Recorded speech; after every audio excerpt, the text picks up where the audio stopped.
Delhi police Congress के पीछे और शिमला पुलिस दिल्ली पुलिस के पीछे। हिमाचल पुलिस ने सोलन के धर्मपुर में नाका लगाकर दिल्ली पुलिस को रोक लिया। सोचिए, इस देश में प्रधानमंत्री के खिलाफ प्रदर्शन करना भी आतंकवाद की श्रेणी में आ सकता है। क्या आप ऐसा बुज़दिल भारत चाहते हैं जहां आपके सिर्फ जयकारे लगे मगर कोई सवाल न पूछे जाए?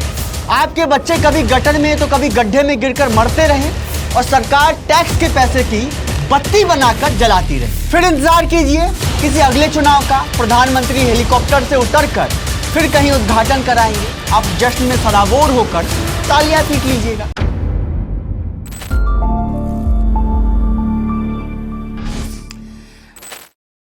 नमस्कार, मैं रोहित झा। दिल्ली पुलिस कांग्रेस के पीछे और शिमला पुलिस दिल्ली पुलिस के पीछे। Too much fun. Delhi police की एक टीम ने शिमला से यूथ कांग्रेस के 3 कार्यकर्ताओं को गिरफ्तार किया।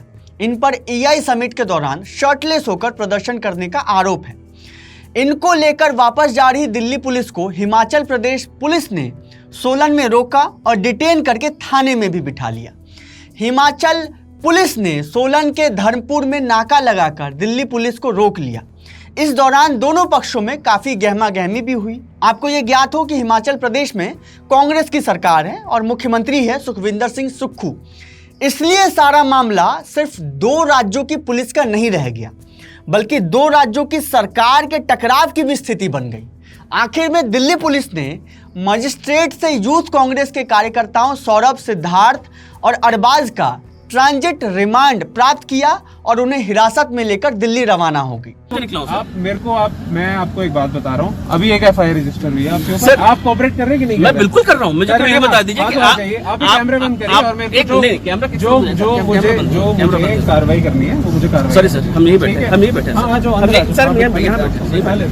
आपको बिठा लेते। इसके पहले यूथ कांग्रेस के अध्यक्ष उदय भानु चिब को गिरफ्तार कर पटियाला हाउस कोर्ट में पेश किया गया था।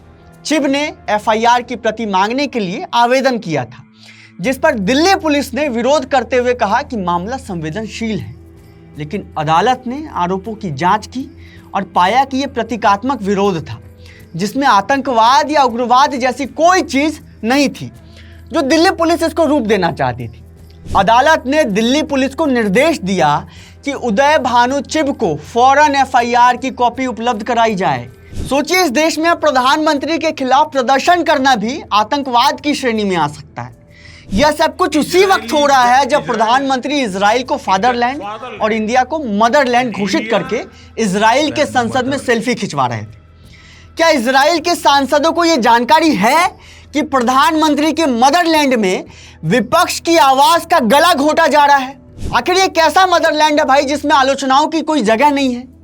अपने देश में विपक्ष के सवालों से भागकर प्रधानमंत्री इजराइल पहुंचते हैं, जहां उनके मित्र नेतन्याहू को भी इजराइल के विपक्ष ने चौतरफा घेर लिया है। विपक्ष के नेताओं को गिरफ्तार करवा के खुद विदेश यात्रा पर निकल जाने की आखिर ये कौन सी कूटनीति है? थोड़ा तो बड़ा दिल रखिए प्रधानमंत्री जी।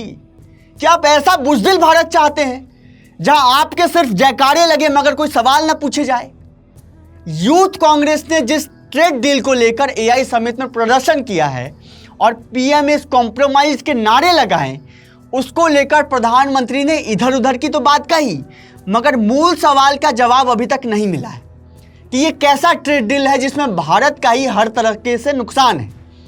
अब खबरें आ रही हैं कि अमेरिका ने भारतीय सोलर पैनल पर 126% ड्यूटी यानी कि एक तरीके का टैक्स लगा दिया है। इसका मतलब है कि यदि भारत को 100 रुपए के सोलर पैनल अमेरिका में बेचने हैं तो अमेरिकी सरकार को 126 रुपए और देने होंगे।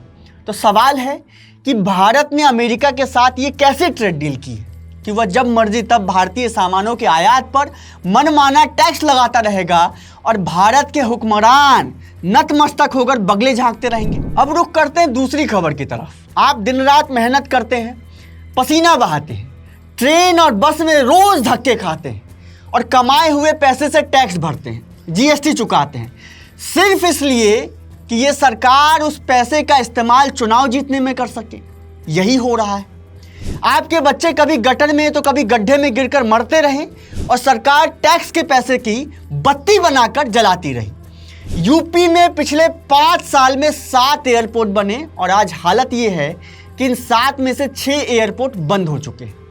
उद्घाटन की तमाम रस्में निभाई गई। प्रधानमंत्री ने खुद हेलीकॉप्टर से उतरकर रिबन काटा, लेकिन आज हालात ये है कि इनमें से 6 एयरपोर्ट बंद पड़े सड़ रहे हैं। 2024 के बाद यहाँ एक फ्लाइट ना लैंड हुआ और ना ही टेक ऑफ। सबसे मजेदार बात यह है कि बंद हुए ज्यादातर एयरपोर्ट का उद्घाटन प्रधानमंत्री ने लोकसभा चुनाव के ठीक पहले किया था। यानी चुनाव के लिए बिना सोचे समझे सिर्फ चकाचौंध दिखाने के लिए जनता के पैसे फूंक दिए गए। फिर इंतजार कीजिए किसी अगले चुनाव का, प्रधानमंत्री हेलीकॉप्टर से उतरकर फिर कहीं उद्घाटन कराएंगे। आप जश्न में सराबोर होकर तालियां पीट लीजिएगा और अपने मेहनत की कमाई की बत्ती जलते हुए देख लीजिएगा। साथ में सच सुनने का अगर मन करे तो लिट्टी चोखा भी देख लीजिएगा। दोपहर तक बिक गया बाजार का हर एक झूठ और मैं एक सच को लेकर शाम तक बैठा रहा। शुक्रिया।